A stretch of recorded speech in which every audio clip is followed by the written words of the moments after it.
Hello, yes? Good afternoon. I'm so happy to have you all here. So welcome to this seminar, Abortion Lawfare and the Right Wing in Brazil. This is part of the PhD course, the Central Law is Social Transformation. Can you hear me there? Okay. So first I should say I'm honored to have Luciana and Marta here.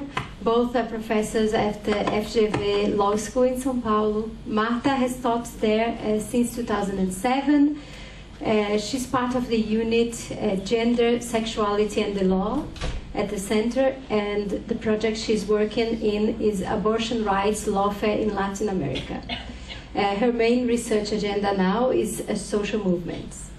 Luciana has taught at Fundação Getúlio Vargas since 2004. She was the coordinator for the program, Master Program Law and Development. And she also developed the Brazilian Confidence Justice Index. And her main research agenda now is access to justice. And she was also my advisor for my master thesis, so I'm very happy to have her here. And maybe I should also say that São Paulo Law School of the Fundação Getúlio Vargas is a multidisciplinary research institute. It's not very common in law schools in São Paulo, and they have a strong focus on empirical research.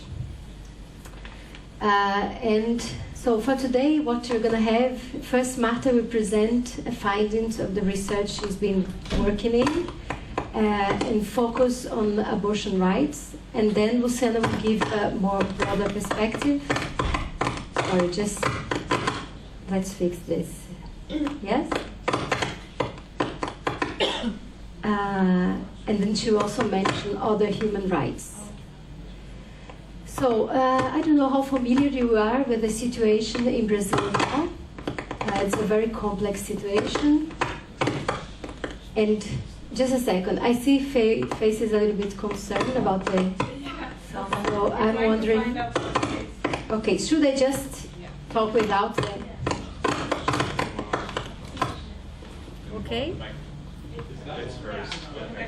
We'll find a new one for you. Okay, thank you.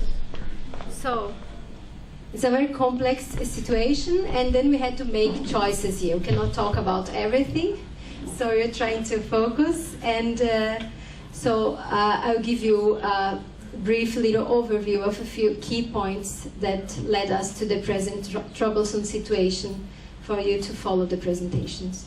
So maybe I should start by the moment when the economy was stabilized in the 90s in Brazil.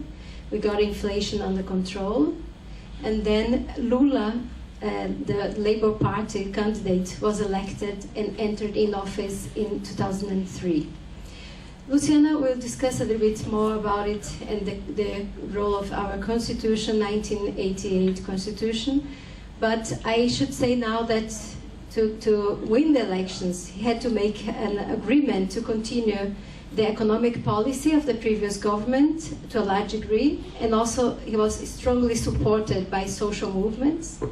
So he put in place the agenda with important topics that had never been on the agenda before.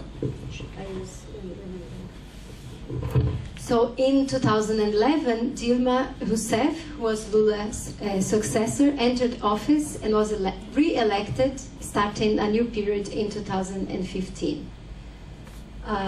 So this is a key moment to understand our presentations today, because the opposition did not accept the result of the elections, and then they mobilized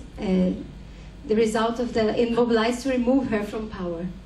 At the same time, the downfall of the global economy in 2008 reached Brazil, especially during the first period of Dilma, and this resulted in her losing popular support to a large degree. So Dilma was removed as president because of accusations of fixing the numbers of the budget to make them look better. I understand this is a simplification of the entire situation, but since it's only an introduction. And the case was taken to the Supreme Court, which decided not to intervene. At the time of the impeachment, various powerful institutions and stakeholders enter the scene. We have, for example, the federal police, the public prosecutor's office, the media, the opposition, creating a climate that made it difficult for Dilma to succeed in defending herself.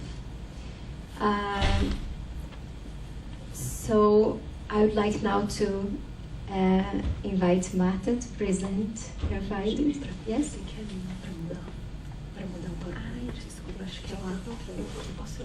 Yes, okay, this is working. Okay. Okay. Not to use it to the show business. Okay. Well, what I present here is the partial results of a research on abortion rights lawfare in Brazil. I'm coordinating it with Débora Maciel, which is a sociologist, and Patrícia Rezende, who is here, is part of the team.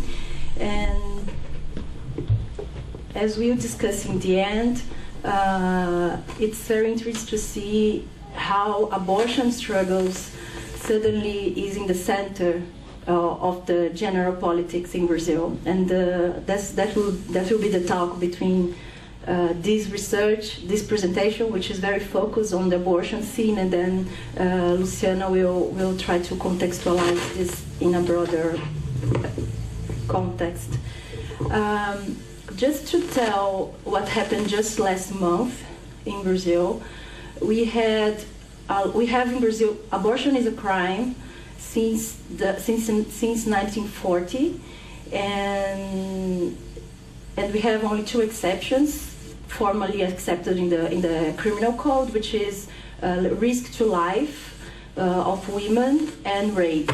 And then in 2012, the Supreme Court accepted a third exception, which is if the fetus is anencephalic. But it has always been difficult to access legal abortion services. I think I can change the. Yeah. Sorry. Can you?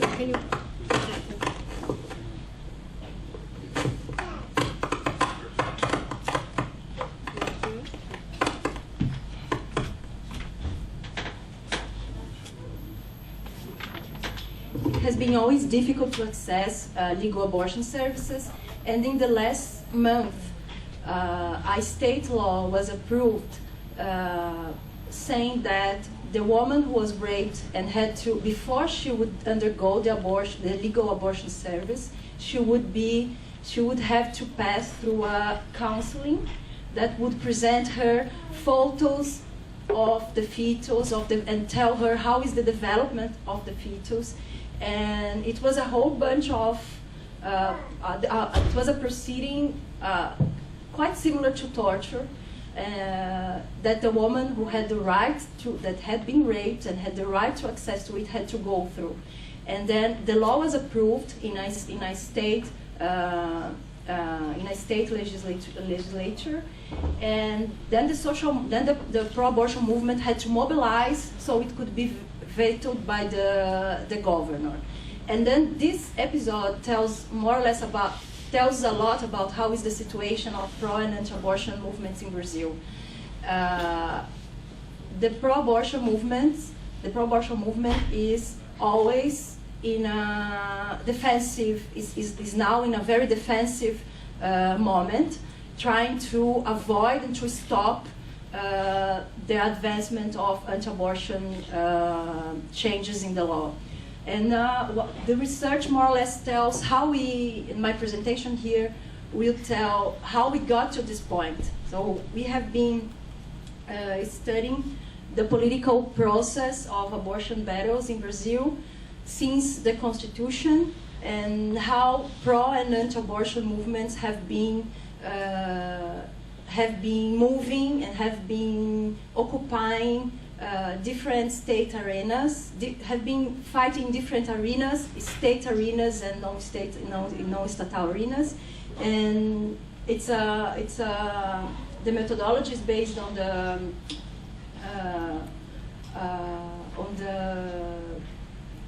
relational approach between pro and anti-abortion movement, and we use a lot this idea of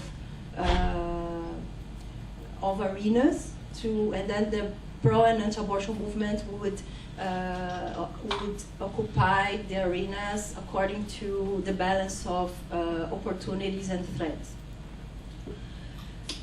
So, anti-abortion mobility. What I'm doing here is trying to show very briefly the story of the abortion struggles in Brazil, and try to explain what is new in the anti-abortion movement now. Why do we say it's a new movement? It's an emergency of a new conservative reaction. So the anti-abortion mobilization is not new in Brazil. So we had mainly during the passing of the discussion of the democratic constitution in 1988, we had very important discussions because they wanted to establish in the constitution protection of the fetus since the conception. And the main actor in this moment was the Catholic Church. It was the National Conference of Bishops in Brazil. They have been very active in the moment of the constitution, and they have been always lobbying in the executive to avoid any kind of public policies of maternity, of reproductive control. And they have always been, so the main focus was the executive and the legislative, because they since the 90s they had allies in the legislative, and proposing amendments to the constitution and proposing changes in the law. And in the 90s and the 2000s, they started to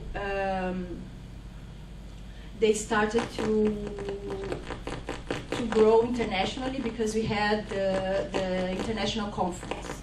So, what I will more or less tell here is this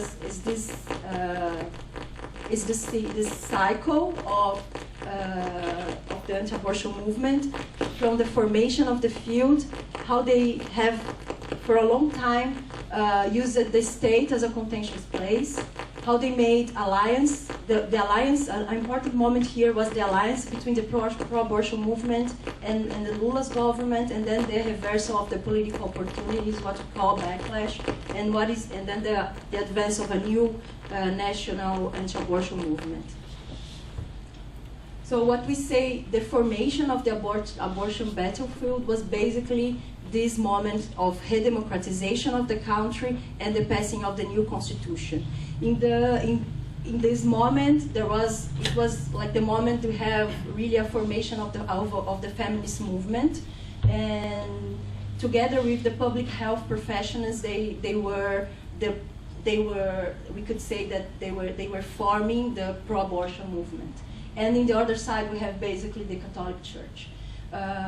So the Constitution, it was a strong battle, and in the end,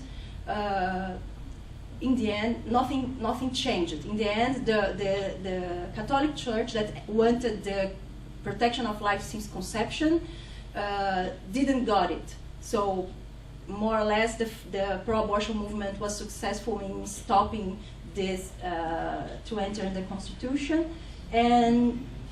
But the Constitution was neutral about this, but it was very important. It gave the weapons of the game. Our Constitution had a very important emphasis on public health rights, and that explains a lot of what happened afterwards. The whole debate on abortion is pretty much framed on public health in Brazil. And it was another important feature of our Constitution was the mechanisms of judicial review. So we'll see later on how they were, especially the pro-abortion movement is using these mechanisms to go to the Supreme Court. Basically after the Constitution, we had a lot of bill of laws, both sides, because they lost, nothing happened in the Constitution, so both sides tried to change the legislation. some of them with amendments to the Constitution. And in the 90s, we had a very important moment with the United Nations Conference. So it was also a very important space and for transnational connections and for strengthening the movements in both sides. So we had in the 90s the formation of the National Feminist Network for Health and Sexual and Reproductive Rights, and on the other hand we had the Pro-Life and Pro-Family National Association. It was founded. There is a American Pro-Life Association that was helping them to start. So after this moment, we had what we say a moment that the state was the contention space, and we see here that pro-abortion movement was very focused on negotiating with the executive. We had two governments, like Fernando Henrique Cardoso, two democratic governments that were somehow permeable to the progressive social movements agenda. The first one was Fernando Henrique Cardoso, and in this one it's pretty much disputed. The pro-abortion, we had in this government the first regulation to access legal abortion services, because it was existent since the 40s, but nothing happened to implement the right. So in Fernando Henrique Cardoso government, we have the first administrative regulation so women could access that in the public service, but it was a very difficult dispute. But then with Lula, first term government, we really had a different pattern of connection between social movements and government. Lula really opened the space to the social movements to occupy places in the state bureaucracy. And this happened with the pro-abortion movement. In the Ministry of Health, the responsible for women's health was the one, Maria José Araújo, the one who had created the national network. So then she was in charge, and she advanced a lot the implementation of legal abortion. So, and another thing that is important about Lula's government, and that is the Women National Conferences, which was a space where the social movements would come and discuss public policy, and then the government would. It was a very important instrument. The resolutions of the Women's Conference was a very important instrument to implement public policy. So there was a lot of. So the channels between the executive and the social movement was really strong in this moment. And then the national public policies was on implementing legal abortion was advanced as we never saw in Brazil. And we had care services to women in situation of violence, distribution of the morning after pill. This was very controversial, because there was an administrative norm that said that woman who was raped didn't need to fill the police report to have access to the services. So she would just go and tell, and the doctor would have to believe in her statement. And that was super controversial, because the opposition said, mainly the Catholic Church said that this would be a blank legalization of abortion, that the woman would lie and that would get to the service. And then Lula also put the public service to perform the legal abortion, which was not happening before. But this was what the legislation allowed to do. This was what could be done without changing the legislation, because it's still to have a real change, they have to change the criminal law, and then they started a legislative offensive for decriminalizing abortion, and that was they created what was called tripartite commission, we say, which was representative from the executive, civil society, and the legislative, and they presented a bill for decriminalizing abortion. And that was the moment we came very close of the decriminalization of abortion, because we knew that if the executive would we say this in Brazil, buy the fight, will assume this fight, then it would pass in Congress. Okay, and then that was the point that we came close to decriminalization, but right after we have the reversal, a total reversal of the political opportunities, and it was basically because because of the threat. The tripartite commission was a real threat, and then in 2005, the same year that the bill of law was presented, Lula was involved in a corruption scheme that had put him in a very fragile position, and then he had a crisis with his bases. Then most of the Congress. Then he had to. The conservative Congress, he had to negotiate with the Congress. The public opinion that was already against him because of the corruption, and he would not go for a second issue that was not absolutely not popular. And the Catholic Church, who has been always a support for the Workers' Party. So he had to get back to this basis of support, and then he retreated from the abortion agenda.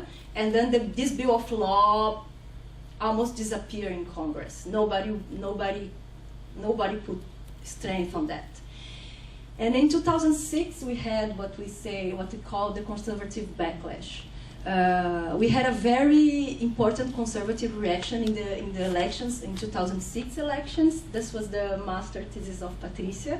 They really campaigned, showing which congressmen would be for and against abortion, and they campaigned like for the side. Life depends on your vote. Decide for the congressman who is in favor of life. So the campaigns were a very important moment for the anti-abortion movement to connect public campaigns with power. And they, from 2006 on, that's the turning point. We had the formation of the Parliamentary Front for Defense of Life.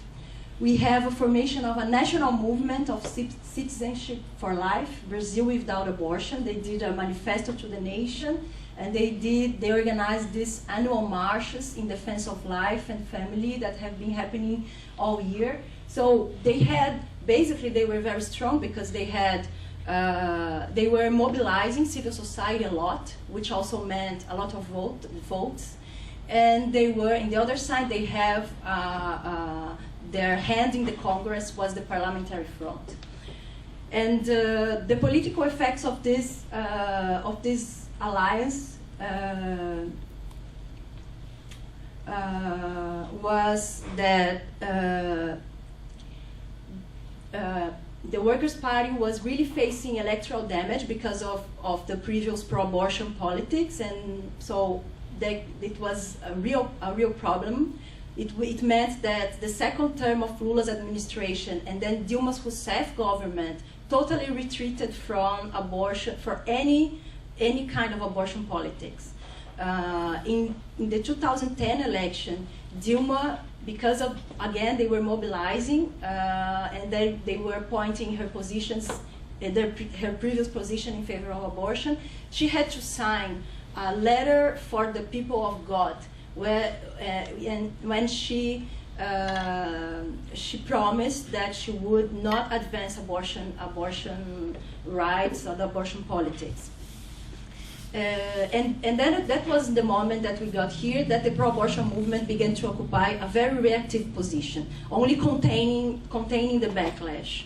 In this moment we had the Parliamentary Pro-Life Front, very strong. It was, I think Luciana will talk about this, because they are not only they have different conservative fronts, and they go together. So they are powerful. The parliamentary pro-life front is very powerful, also because they are connected to the front against gender politics in general, against environmental issues, gun issues, etc. And then what we have now is that the executive retreat, the legislative is all occupied by the conservatives, and it's been worsening. Like the last election, 2014 election, we elected they were elected a Congress that is more conservative, the most conservative Congress since the dictatorship. And then the judiciary is seen as the only institutional arena, still open to the pro-abortion movements, but it's still a question mark. So very briefly to finalize, I want to say what we found that is new in this in the anti-abortion mobilization. We did a network studies of the organization, anti-abortion organizations, and it has grown up a lot after 2006, and they are all the national movement. They have small organizations and regional organizations. The regional organizations throughout Brazil are very important. They find a space of micro mobilization that are agglutinated in the national movement and in the annual marches. We had, but then the real novelty is that it's not the church anymore, because before we could say anti-abortion movement was mainly the church, and the churches, the Catholic Church and the Evangelical Church. And what we see here is it's something that is very similar to the progressive, the organizations and the structure is very similar to the progressive social movement. They really how do you say that? I forgot the word. Mimetize the anti-abortion movement. Mimetize the progressive movement. So they mobilize. They have a strong societal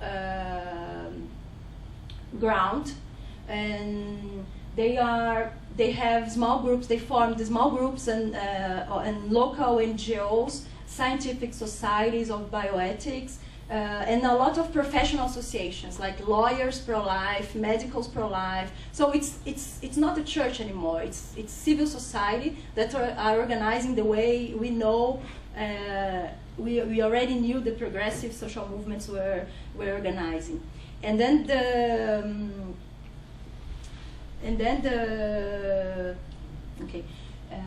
and then also the way the collective action take form, because they do campaigns and marches, and instead of the old way, which was basically lobbying in the executive.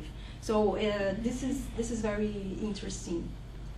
And then we have this is a kind of novelty too, the parliamentary front. They have been very important. It's like we have it's a new actor, which is very important. Okay, the parliamentary front is like a new political actor, very important to connect social movement, parties, and public policy. And they have a very strong power to negotiate with the executive. This is something interesting, the adaptation of frames. We have also a data bank on Bill of Laws and the justification of Bill of Laws. And we try to see what kind of anti-abortion laws were proposed. And the interesting thing is that in the past it was more criminal laws, like increasing the criminalization of the women, and increasing penalties, and increasing the control of the women. And then we have a change in the strategy of the laws. They are they are using the discourse of rights and the discourse of human rights to defend the fetus rights, human rights of persons of disability, that they compare. They say it's also in question if you legalize abortion, anti-discrimination. They use a lot the discourse of anti-discrimination, because abortion of fetus with problems would be compared to what happened in the Nazi times. And what's interesting, they also use a rhetoric of protection of women. So they have a lot of bill of laws that give rights to the woman that doesn't want to resort to abortion, even in the cases that is legal. So the woman that was raped, that could have access to legal abortion, there is a package of rights that she would have if she doesn't engage if she doesn't undergo to the abortion.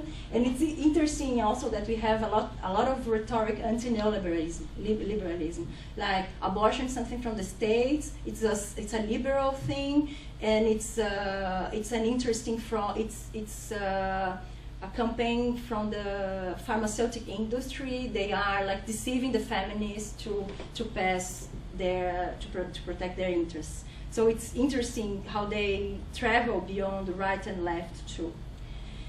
And then the last thing is the moral politics as a contentious repertoire. This is an innovation that they use a lot of public campaigns instead of just lobbying, and that's a very important strategy for propagation of the cause, for mobilizing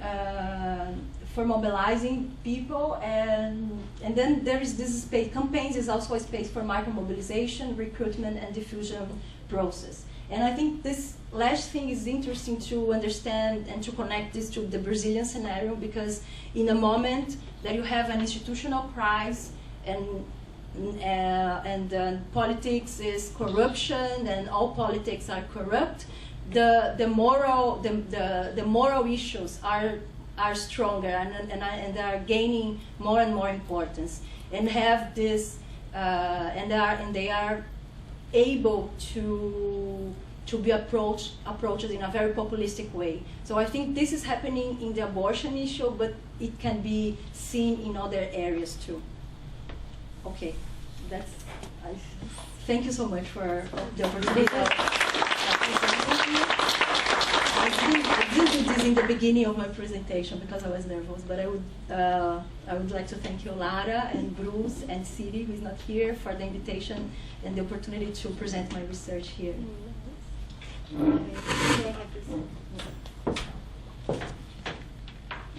Thanks, Marta, for a brilliant presentation. It's like we're very proud to have you part of the Center on Law and Social Transformation, and the project is amazing, producing amazing results.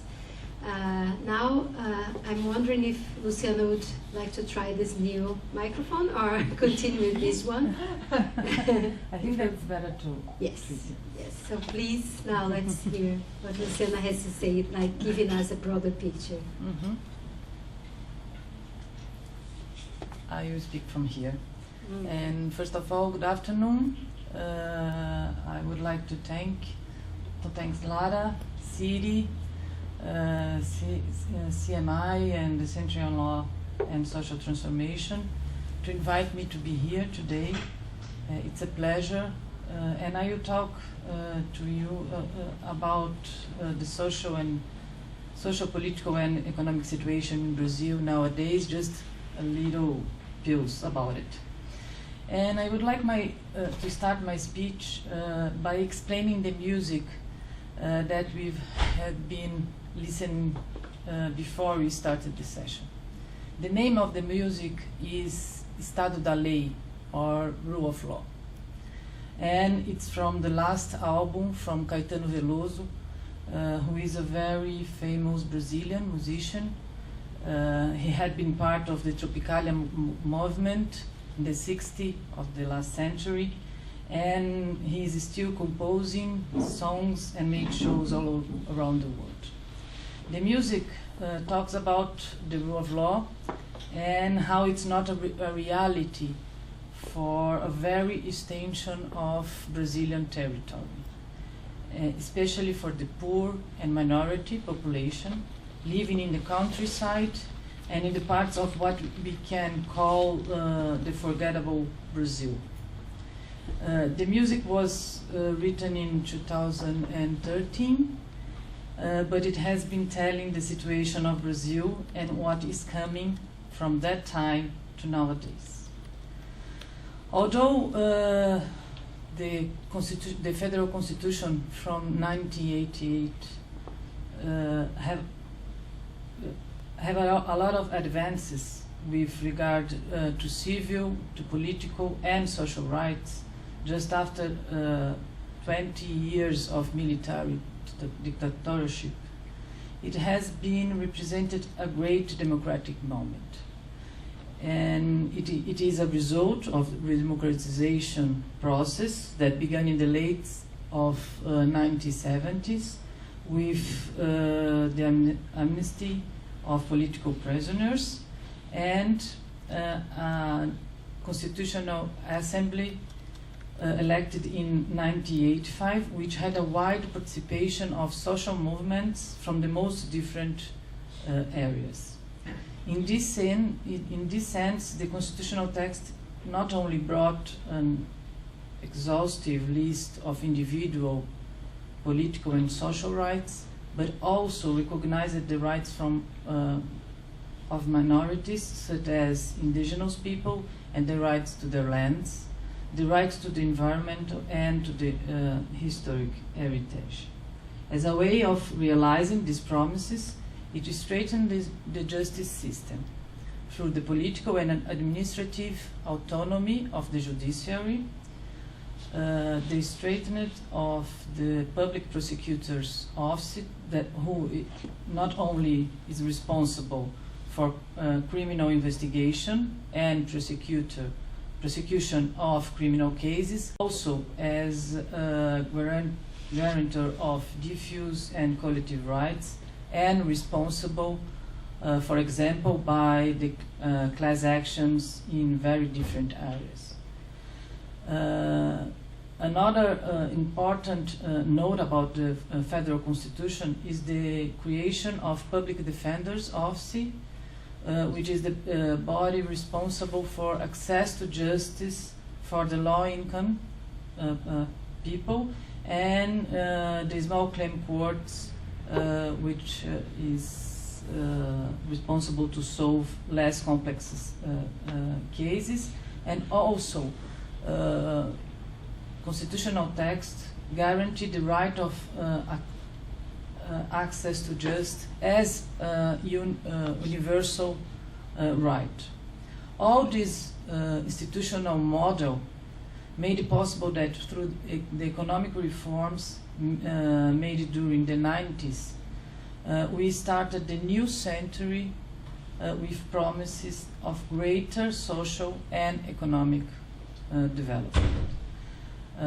As Lara has already told us, it was in this context that the Works Party, created in 1980s during the period of transition to democracy and strongly aligned with social movement, was elected in 2002 and had initiated a major movement of the emancipation of the minorities and of the income, the lower income class population, by public policies as Bolsa Família, which is worldwide known, and Fome Zero. In his first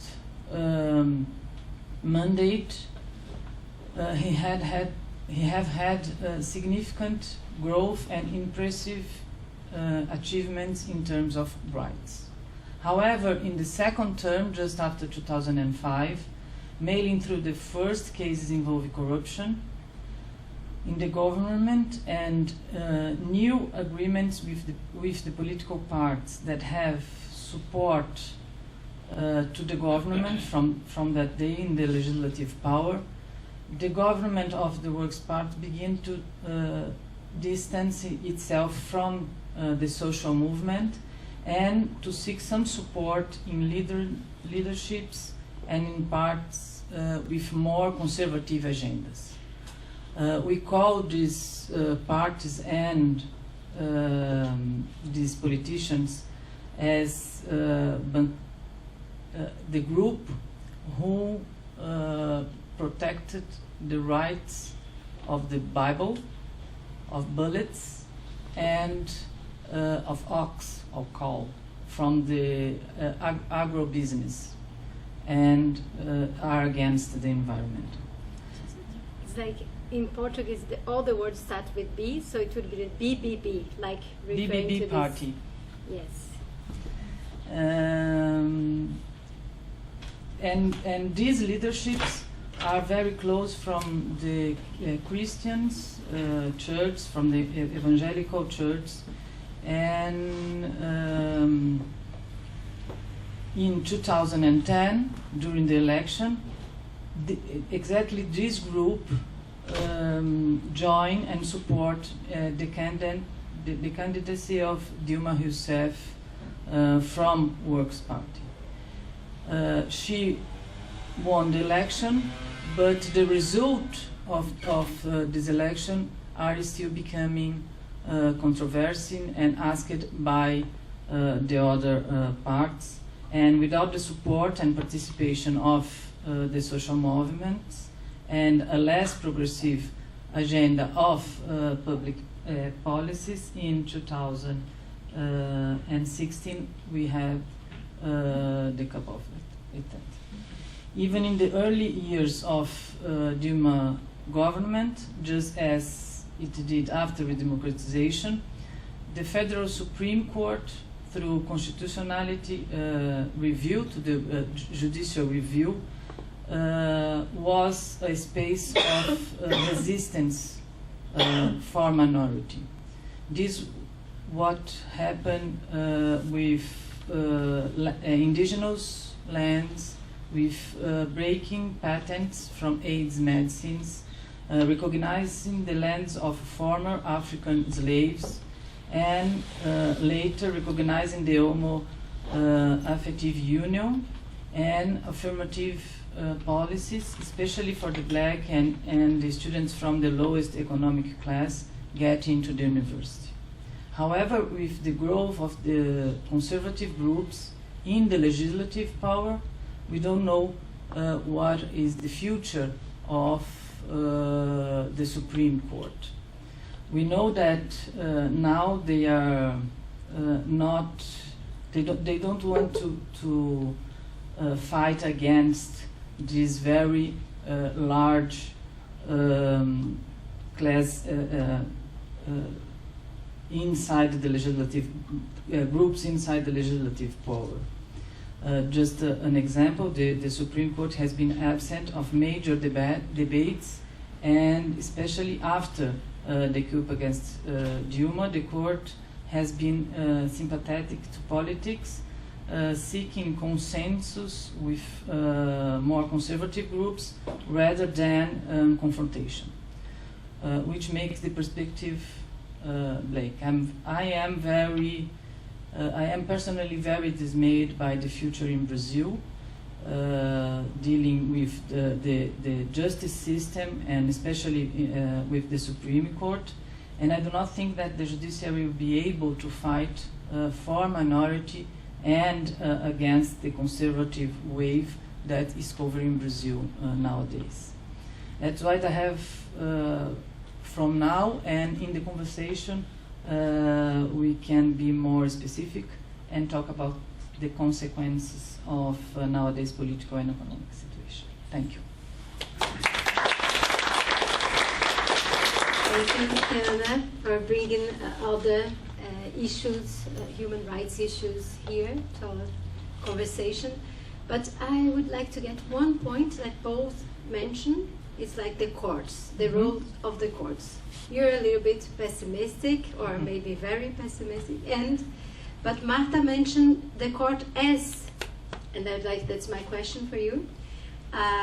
Is there, are courts a door where the social movements can knock on related to abortion rights?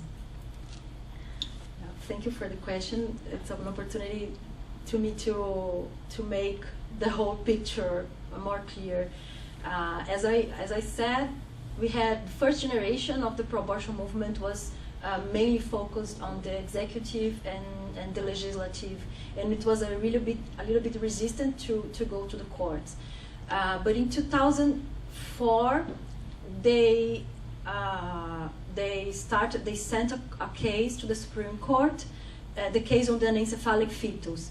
It was a very, how would I say, a very timid strategy.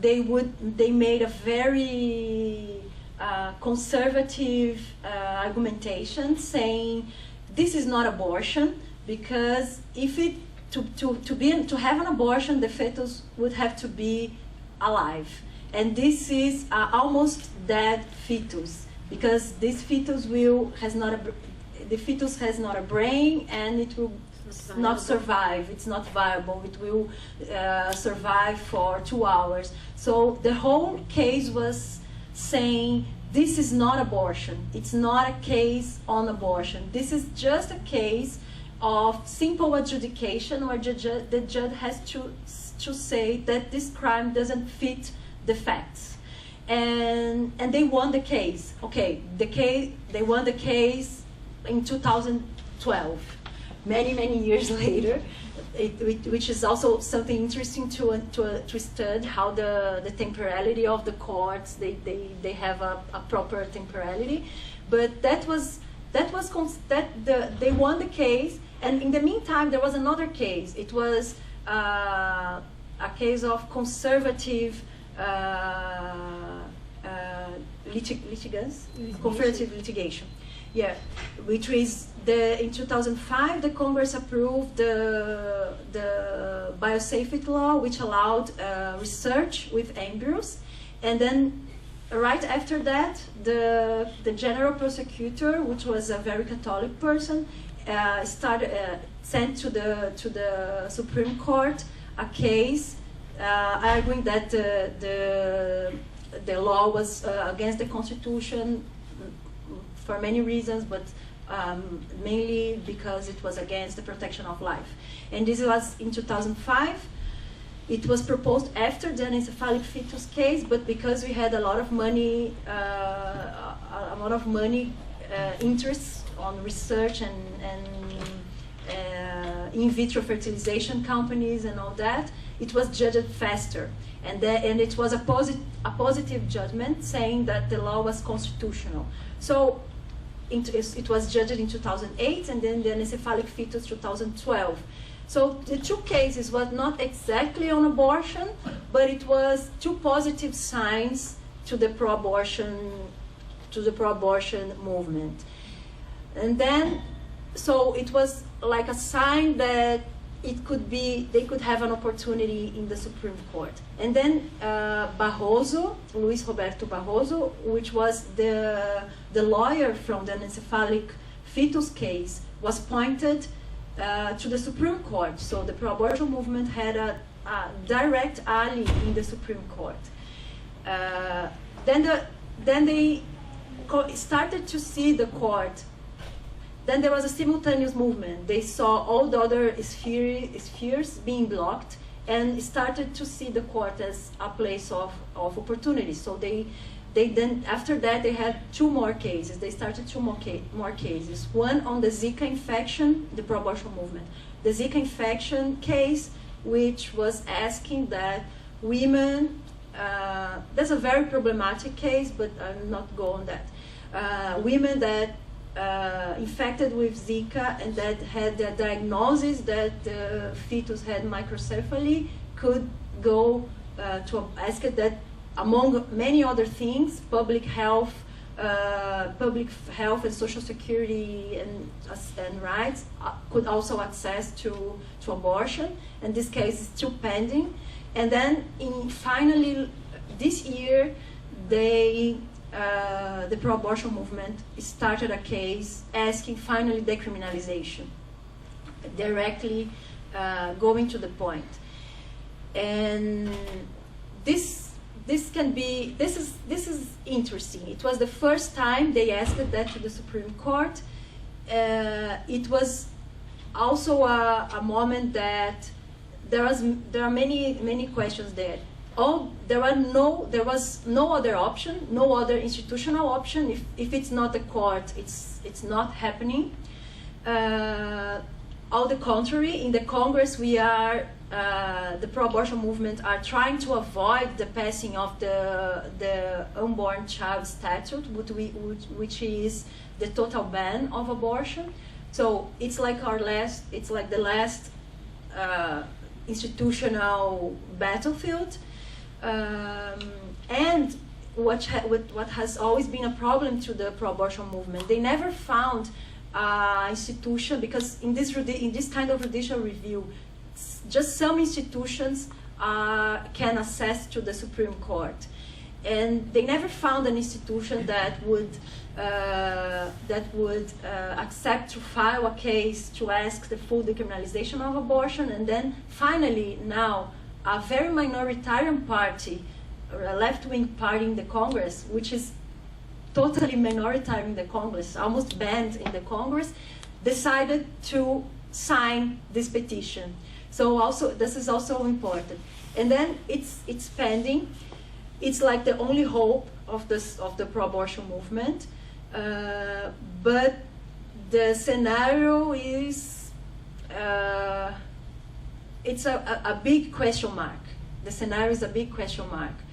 From one hand, with the people that we have interviewed, they say there are two interpretations going on. One is that the Supreme Court has been very conservative, especially in the impeachment of Dilma Rousseff. So they have a very bad reputation now in the progressive side of society, and maybe they will go on. They will use these cases. We have two cases: the case of abortion, the case of liberalization of marijuana use. So they use these cases, which is like liberal demands, not affecting social economic distribution. So they use these cases to make them image better to the progressive side of society. This is one interpretation. And the other interpretation is that the Supreme Court is not anymore a place for minorities, anti-majoritarian demands. The Supreme Court is clearly, at least since the impeachment, is clearly doing the majoritarian politics, trying to be well with the public opinion. So the other side is very pessimistic, saying the Brazilian Supreme Court is playing the majoritarian game, and they are all the time worried with the public opinion, and the Brazilian public opinion is against abortion, so it's not going to happen. So right now it's like the last institutional battle and hope, but at the same time a big question mark. Well, it's good that you're not like so pessimistic as Luciana in this aspect, and I'm not asking you this question. What do you think? No, but I'd like to listen. So I think we have decided we're not having a break. Okay, so we just continue. So I will ask these questions to Luciana, and then we open for the audience. But so I'd like you to mention other institutions, the judicial system, the role of other institutions. As you say, the Public Prosecutor Office, they have a role as well. So if you can give us a little bit of information about them, if there is hope there. And another question, I'd like you to tell us a little bit more maybe of a specific human rights that is under threat, something that you think it's really, really difficult. Thank you, Lara, for the questions. First of all, I would like to explain how the judicial system is organized in Brazil, and how they have a lot of political power. different from the other countries in Latin America. They are very independent. They have administrative autonomy and budget autonomy. So they decided how and how much money they will have on public budget. And this is a very powerful instrument for them. Also, in our law schools, and from the beginning of the law schools, I don't know what happened because I am also a professor there, but all our lawyers and bachelors in law are very corporative, and they are part of an elite and a special elite in Brazil. Yesterday we are talking. I'm talking to Marta. Brazil, if you have a university degree, a graduate degree, or especially if you have a law degree and you committed a crime, you go to a special prison or a special cell inside the prison. You are from the elite. This tells a lot of the Brazilian society, and also the conservative ideal of our medium class. In my Justice Confident Index, I can see how we are conservative, especially when we are talking about army and church, and how we are very confident to army and church. In the side of the judiciary and the justice system, the corporativism says a lot of all the activities from this career. They received a lot of money, the salary of these people from the public prosecutor office or from the public defender office, and also from, the judges are the biggest one, are the highest one in public services. And in Supreme Court, there is not a mandate.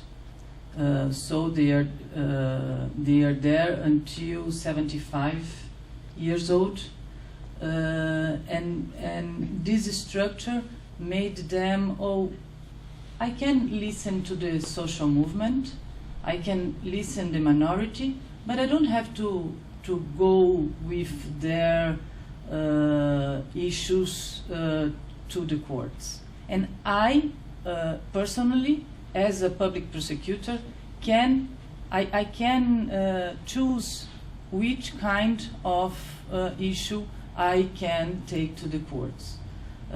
So what is the strategy of the social movements is to go directly using the judicial review and go directly to the Supreme Court, and also use the public audience, the public listenings, hearings on the Supreme Court, which now is getting more common, to have our rights listening by the justice from the Supreme Court.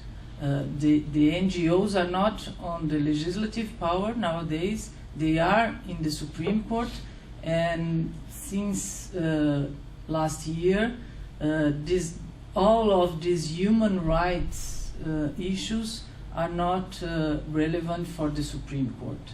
They are just worried about what is happening in economic and political reality, and dealing with these things. And in Brazil, the Supreme Court and the justice each personally can take the case and take a lot of time to read and to decide. Just an example, the affirmative action for the universities took 10 years to be decided by the Supreme Court. And the reasons, and when we interviewed the justice, they said, oh, we have to listening the society. We have to know what is happening with the public opinion and collect different opinions from different incomes, and then we can decide. And in this case, in the affirmative action, they just decided when 2 or 3 public universities have already started affirmative policy inside their public policy. So they are in a very comfortable place, and they are not pushing up to listening to the social movement and to the minority. What is happening these very last days in the north, the fight for the land against the indigenous from the very big agro-business firms are, as we are 20 years from now. They are killing Indians again, and they are occupying the Indians' lands. And inside the prisons, we have also the same problems. And inside the prison, and this is a policy which we call mass incarceration, has one public, the young man and black from the very lower income. In my point of view, we are killing a generation from this income with this kind of criminal policy. So maybe I would like to open. First, maybe I would ask you if you would like. Okay, then we can open for questions. And please, can you help me too, please?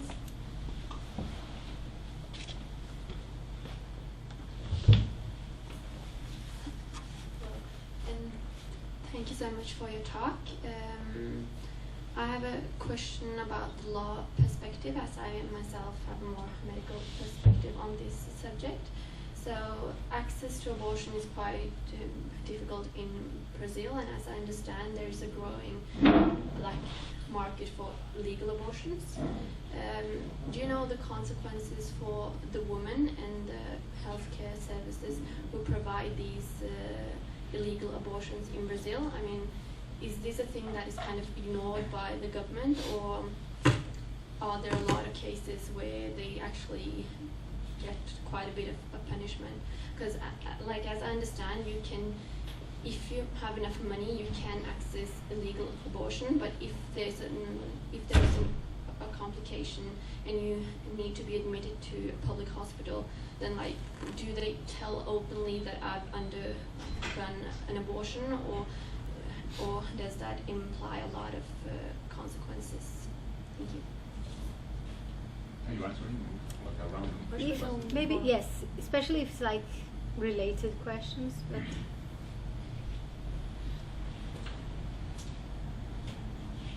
Hi everyone, my name is Satang. I'm doing a PhD in law with a focus on abortion rights, politics in South Africa from a comparative perspective.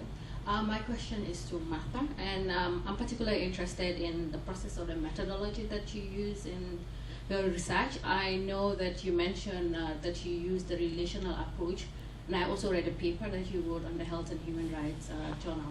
And I was interested in what were the motivation behind choosing that particular framework, and what elements did you use, and what worked and didn't work. Thanks. Anyone else? Sir?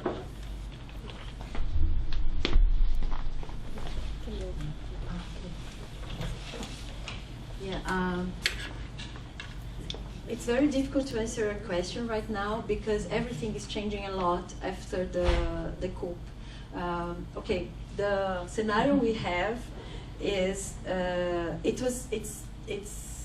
has been very difficult to access legal abortion. It started to change in Lula's era.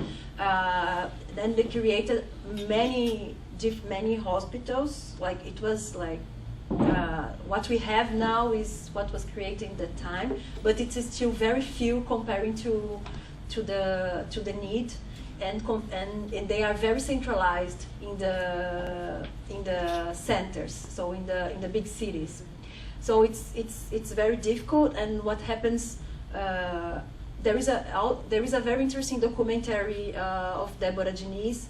He shows the trajectory of a woman who was raped and never got to access the legal abortion service because she was in a hospital that all the doctors would use a consensus objector not to do the abortion, and they were calling religious group to persuade her not to do. So it's very, although we have the service, it's difficult to access, and I think the situation will get worse because we have in the Temer just pointed to the women's secretary, an anti-abortion activist, and he's already announced that in the package of reform he will reduce the health system. And then what's happening is that the first programs that are starting to be discontinued or shortened is of course legal abortion services. So it's difficult to get to the service, and then what happens? So this is legal abortion services. What happens in the woman that want to access? I think it's like this in many countries. The most important consequence of criminalization is to make the woman go for unsafe abortion, and the mortality rates for low-income women are very high. They didn't start to do. It's not so common that there are cases that the doctor report, but it's not institutionalized. It's not so common that they prosecute women. So they prosecute women, or they don't save the life of the woman because they understand that she did legal abortion. And what it's interesting about the prosecution that it's not the main point of criminalization, really prosecute women. So we don't have many, but one of the strategies in this scenario of this backlash, in 2007 they started a huge criminal process on a clinic, an illegal abortion clinic, and then in this process they prosecuted doctors, nurses, and they devastated the intimacy of 10,000 women. But it's not so common that they are prosecuted. I would say that the most important consequence is unsafe abortion, and then with health consequences. And then we use the contentious politics approach in our work. Because it's for us, it was very clear that we could only understand what's happening and the picture we have through if we could see simultaneously the relation between the pro-abortion and the anti-abortion movement, and then the results shows very clear that we could not understand what happened from 2006 on if we don't see the pro-abortion advancement that we had before. So we believe that it was an important approach to see how politics worked. How we did it it was we did a huge chronology of events. We started a network study of the anti-abortion organizations. We mapped all the institutional events like norms and the proposition of bills. We have a data bank of bills and administrative norms, and then in the Bill of Laws we have a Bill of Law and you have a justification, and you have a whole discourse saying why this law is important. So we capture the frame. We try to capture the frame of the justification. And in the judicial case that we studied so far, the anencephalic fetus case, we researched the votes, but also the discourses in the public hearing. And in the public hearing was a very interesting moment when we had pro and anti-abortion movements and different kinds of organization speaking, and then we had the transcripts of the public hearing, and we also tried to do the frame analysis of the discourse. But this was so far the data bank we have. The continuity of the research is interesting because we'll get the spirit of 2016, 2017 with more judicial cases, and then our plan is to trace like a history of how the arguments were developing in between the cases. Do we have more questions? Yes, good.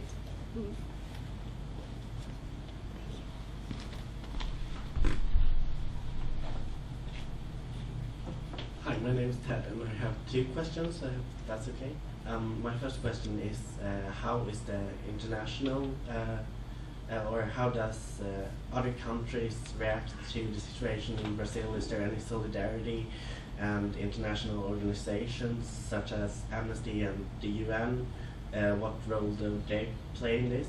And my other question is, do you see any hope for the future of decriminalization of abortion in Brazil, or will it just go downhill with Bolsonaro and Temer?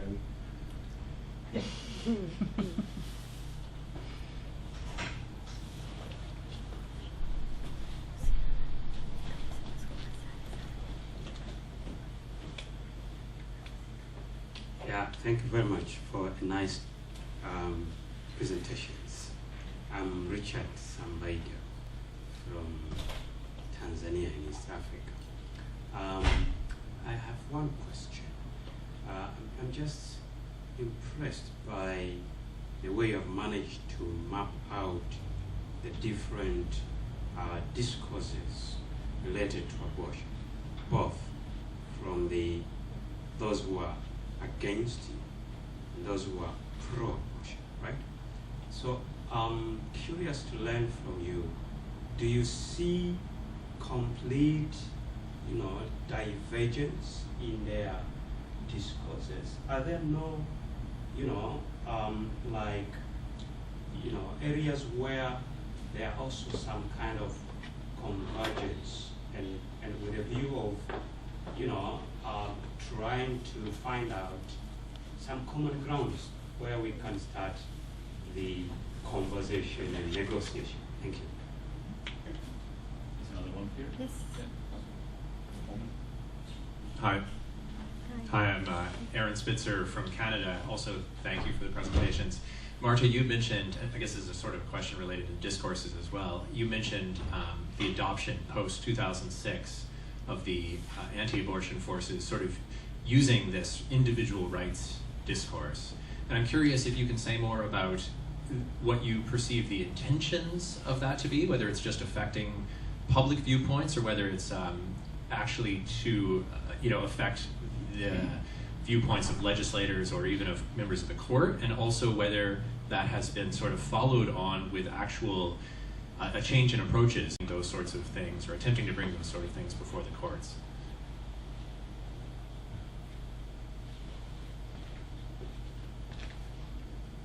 I think first Luciana would like to answer the first question. I would like to start with the question about the international scenario. During the Lula's government, he took Brazil for to important international place as an important player. Since the first term of Dilma, the international ministry and area is getting worse, and nowadays Temer don't want to deal with that, especially, and the international organization are more worried with Venezuela in Latin America. So Brazil does not get in much attention. But it's important to stress that our Supreme Court, especially in the case of amnesty and in the case of mass incarceration, they do not obey the decision from Inter-American Court. They just ignore the decision from there, and it's the way that the Brazilians deal with regional and international justice system. So it's something to worry about that. And I think that what's for the next year, for 2018, when we will have presidential election,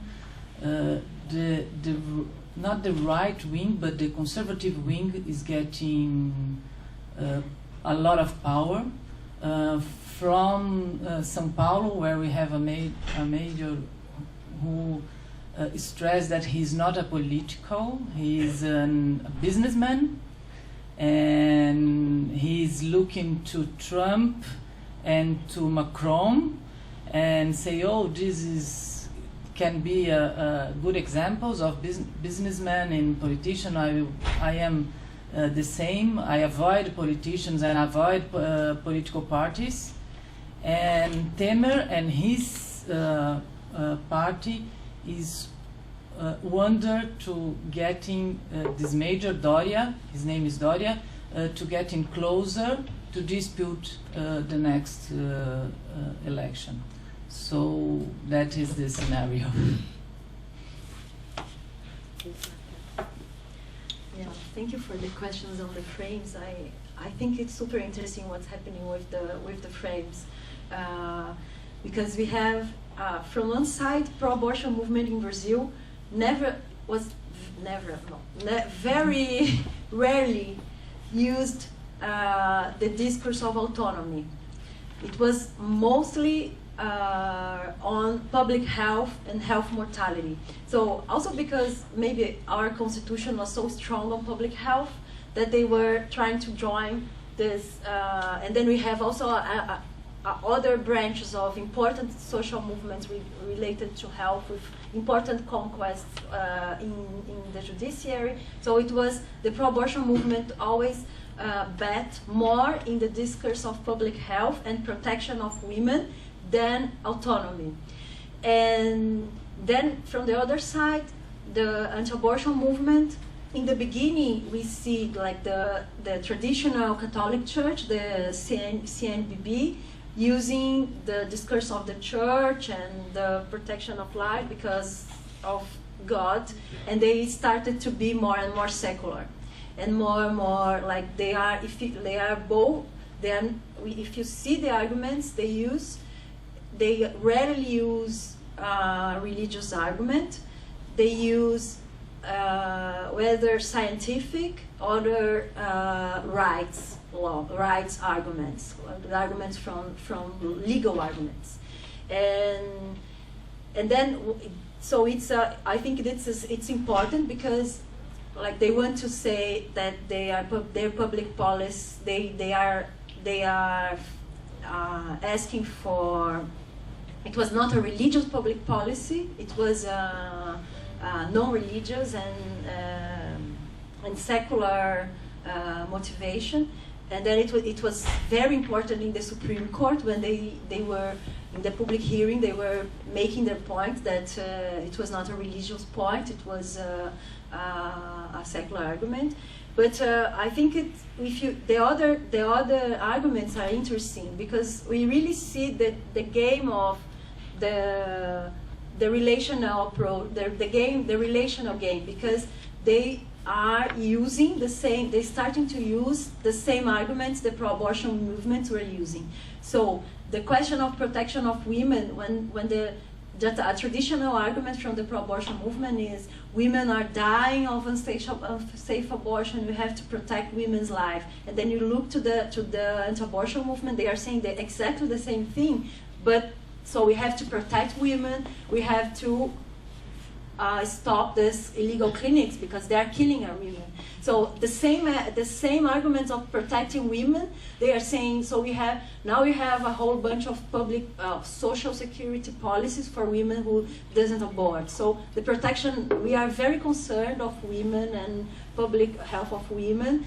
So we need to fight illegal abortion clinics. So I think if we map the frames, we see that they are using the left wing and the progressive frames very strategically. Same thing with in the anencephalic fetus public hearing, they used a lot anti-discrimination arguments.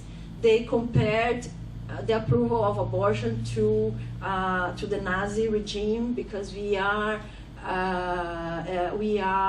exterminating the non-perfect persons, and they used a lot. They used also the international human rights treaties on personal disability. So they were really, I think it's interesting game of adapting the argument. And then what is interesting is that the pro-abortion movement now is using more strongly the autonomy argument. We can, for many reasons, but I think also because there's nothing left. Like the arguments have been stolen, and now they came back to autonomy. Another interpretation is that this closure on the institutional arena, because I think the pro-abortion movement have been very moderate because they were fighting institutionally in the state. So it's like a public health thing. It's like the first technical norm on legal abortion was disguised in the middle of a technical norm on violence against women. So it was a very conservative framing because they wanted to implement public policy. So, and they were disputing the institutions. So I think now one of the outputs of this scenario that the institutions are closed is that they are using pro-abortion movement is using a more radical argument on autonomy, and they are also going more to the streets. We have in 2015.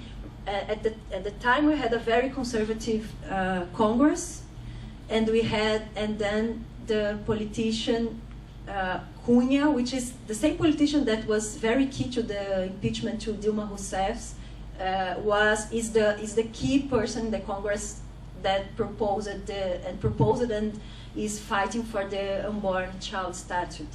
And he started to advance the unborn child statute. And in this moment, I think it was really a moment of threat to the pro-abortion, to the feminist movement. They went to the streets.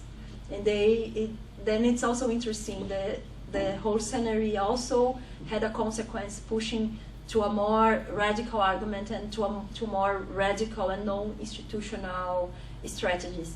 I also think it's very interesting, only mentioning this thing of the streets, that the anti-abortion, as we see the anti-abortion movement was going to the streets first than the women's movement. Not that there was not public that it doesn't exist. Yeah, but more strongly they went to after 2006.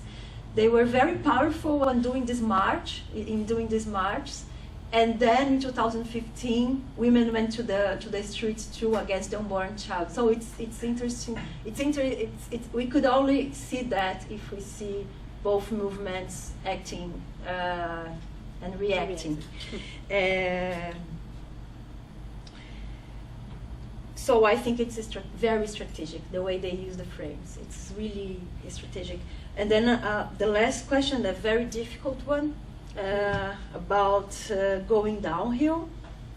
I think we are having, I think the backlash we're having in the abortion fields, it's a general backlash, like with of advancement of social and public policies, and somebody from the Workers' Party in charge was something that was not well accepted by the elite. So I think we are anyway going downhill in many aspects in Brazil because we are facing a general backlash. I would say even a backlash to democracy. And we are part of this movement of so I think what this general movement of populist right wing, we have our Trump, which is Bolsonaro. We have the particularities of Brazil, but also we are in this game of the growing importance of very populistic right wing approach. And so I think we are going downhill anyway, but and to a country that almost got to a bill. It was real possible in 2005 to approve a bill decriminalizing abortion. Now we are just fighting to avoid the total ban of abortion. My guess, I would. It's like a kind of oracular, like a guess. But I think we'll go on this defensive politics for a long time. I don't think we'll pass the unborn child statute, the total ban of abortion. I don't think we'll really move back on to this extent. But I think we will have like a blank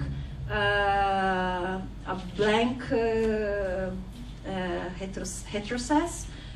Not offering anymore the legal abortion services and like really dismantling the public health system.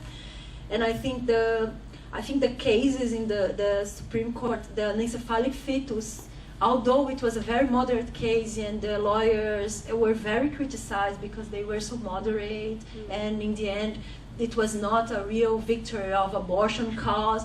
I think it's important.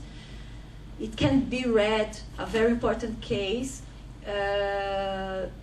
against the total ban. Like it can be read as a case that the Supreme Court accepts and say that it's constitutional, the system of exceptions, and then that would be like a guarantee against.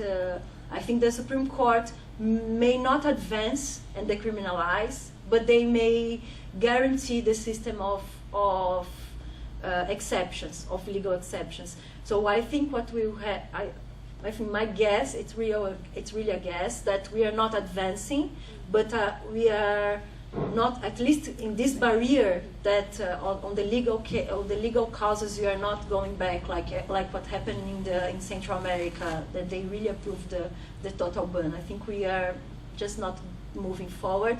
And moving backwards in the sense of access to legal abortion services. Yes, we have one more question. Someone else? Okay, because I would like to add something related to his question and then Luciana's commentary there. But first we get you. Hi. My name is Hazen. Thank you for your lecture and good afternoon, everyone. Being Brazilian myself, I share your dismay and I see the future with great concern as well. But I have this question in the back of my mind for a period now, and Marta's speech gave me a second thought about it. The current position the court is in, in face of the conservative wave, of the conservative reaction, I'm not sure if the position the court is taking is so much due to this conservative reaction, as much as it is due to the previous cases and rulings the court decided, because since the court avoided deciding abortion rights, as you said, avoided facing abortion and saying this is abortion and I support it, even though it's a microcephalic fetus, and but I support its abortion, even though if the court avoided this topic and the issue, and my understanding is that the court didn't build a case on abortion, and what I see is that now in the actual context of Brazil, it's hard for the court to build a case out of nothing. You know what I mean, out of nothing. It's not that we have previous cases, but not facing really facing abortion. I mean, we don't have a set of precedents or a jurisprudence on autonomy rights, grounding abortion on autonomy rights like Germany, or privacy rights like the US. So my question really is it the current position the court is in really due to the conservative wave, or due to the previous cases that didn't really face abortion, and now the court has not a ground to build the case in, and it has not a jurisprudence or anything to gain support, and it's hard to, at the actual context we are in, to build a case right now that we are facing major crisis. And if you allow a second question, it's really related to what he was asking. You just thought about your concern that the backlash abortion is facing is, this question could be for both of you. The backlash abortion is facing right now is part of a general backlash, a major backlash regarding some advances Brazil has taken in drug policy and affirmative action, and we have some recent bills regarding women violence and disabled people rights. And do you think that the movements from all this range of areas like disabled and women rights and gay rights, if they join forces, they can set again the court as a battlefield for social change? And that's it. Thank you. Yes, so first, thanks for all the questions. I understand that these were the last ones. And then I'll add my own question, and I suggest that when they answer, then we finish for today. So my question is connecting to his question and a comment you made earlier, that you interviewed a judge and he said we have to listen to what the population think. And it was quite surprising for me because we expect men not to be under pressure. They can decide. That's why we have the judicial system, because they shouldn't decide based on what society or the majority thinks. So this was one concern that relates to his question when he said, okay, who are they talking to? They're mobilizing. Are they talking to the courts? So I'd like to listen to what you have to say about it, and of course to his question, and then we go to Marta. Thank you, Lara. Thank you for your question also. I think that they are related. We have to realize that in Brazil, jurisprudence and the cases before are not the same as in US or in other judicial systems. And what we are seeing nowadays is that the Justice and the Supreme Court are talking to public opinion. I don't know if anybody knows here, but in Brazil we can see all the sections from the Supreme Court on TV, online, live. On TV, anyone can be part of their discussions, and each justice is like they are talking to the other in the other side of the television.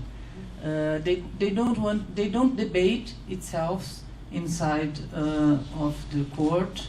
They have their own votes prepared just before they started to decide. So although we have 13 justices, they are not debating each one. This is the first thing. So I will not be shocked if they just created a new decisions about it, just like they did in the cope of Dilma in the end of the impeachment process, where a justice from the Supreme Court created a penalty which is not prevailed in the law. So they are very comfortable in this place, talking directly to the public opinion. And in this public hearing, they are also talking to the specialists, to stakeholders, and to NGOs, and deciding by himself, not looking to the jurisprudence, which do not have the power that we thought it would have. And in the scenario where we have this biggest case called the Lava Jato anti-corruption case in Brazil, this is the only case that Supreme Court wants to deal with. And what kind of the next case or the next point that will appear tomorrow on the television, and if the Supreme Court is called to have a decision or not. So I don't think that they will not decide or made a case from nothing. They can do it if they want, but this is not the issue nowadays when political and economic crises in Brazil are getting worse. Just to call about the grower of unemployment in Brazil, and our we don't have any kind of view of the next election. So the Supreme Court are just waiting to decide this kind of things, and not the issues dealing with the minority, like abortion or things like that. Marta. That's a very interesting question. It brings a lot to think. I would first agree with this caveat of Luciana. I think our court is not worried with coherence, but taking from that, I would say, I wouldn't say it's out of nothing. I think it's out of a little thing. But I would say, I agree with you, the abortion, the anencephalic fetals is not a very strong point. We have, like, something that's interesting, or that's important to know about the Brazilian court, is that we don't have one final collective decision. We have the different votes. And in these different votes, we have different kinds of arguments. Some more looking at even autonomy, and others more conservative. So even the arguments that were pro the acceptance of this case as a legal abortion case, we have a range of arguments that are more related to abortion, and then some that are making the point that it's not a decision on abortion. But I agree with you that it's not the most important decision. I would say that the most important precedent to our issue is the judgment on the biosafety law, because there we have at least one clear statement. There is different protections of life. There is different kinds and degrees. Thank you. There are different degrees of protection of lives, and we protect the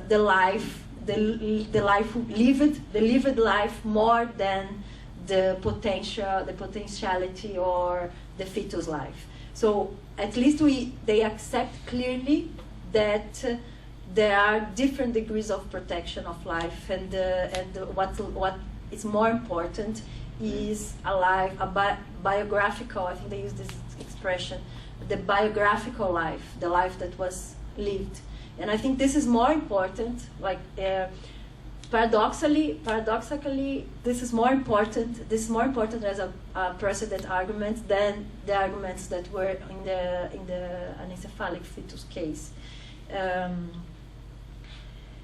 But also, then the other thing, so I wouldn't say it's out of nothing.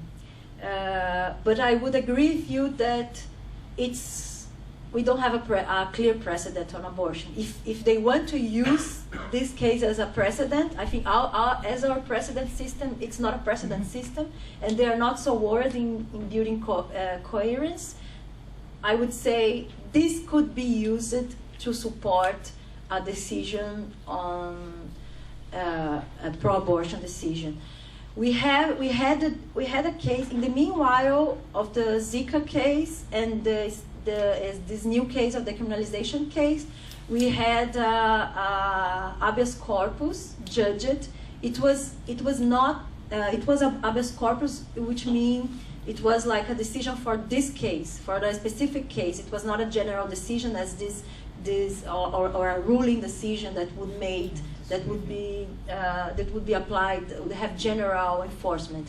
But it was for one case we had a habeas corpus decided that said it was on a pretrial prison of a doctor, and the doctor was released, and the argument was because of abortion, because the criminalization of abortion is not constitutional. So the arguments on the case were very progressive. It was written by Barroso, which was the ally of the pro-abortion movement. But the importance of this case is that they showed two more judges that supported the arguments. So it's like part of this process of showing that could be space in the Supreme Court was that this one case, although it's not a general case, this case showed two more votes, two more pro-abortion votes, and the votes that were against the habeas corpus was saying, or against to join this vote was saying, this is not the right instrument to discuss the constitutionality of the crime. So it was not against the argument directly. So this is another precedent, and just only 2 points. So, but again, it could be used in a pro-abortion decision, but it's not. There's no guarantee. But the two things. One thing that you mentioned is about being more difficult right now. That's a very good question, and I cannot. It's very difficult to answer, but it's a very good point because the pro-abortion movement was very fearful of going to the courts, because if we get a bad decision from the court, then we are ruined. But maybe they waited too much. We lost some judges that were like Joaquim Barbosa, for example, that was openly for pro-abortion, and we have more conservative judges right now. We have ones that were appointed by Michel Temer, for example. One that was appointed for Michel Temer. And just to finish, I want to say that also to understand the Supreme Court politics in Brazil and the advancements we had through the Supreme Court is this process of negotiation of arguments. They were usually the cases that we consider a victory for the social movement, for example, the same-sex marriage decision. It was a very disputed and negotiated argumentation. So it's like they say we give this right to the same-sex marriage because we recognize here the love similar to the love of a family. So they were not facing the family as the most important institution as a moral institution. They were like circumventing the difficulties of the argument and saying we see here a love of a family. So they are, and the same thing in domestic violence. The woman has to be. We have advancement in the domestic violence policies. It was questioned in the Supreme Court. The Supreme Court supported the policies saying we have to protect women because we have to protect the family. So it's one thing that is important to understand about court politics, or also about at least our Supreme Court politics, is that the advancements come with a lot of negotiations, and they have to negotiate with the moral, the basic moral, Brazilian moral, which is basically conservative, and the family is really a central point. Thank you very much, Marta, Luciana, all of you, and especially our volunteers helping today to organize this event.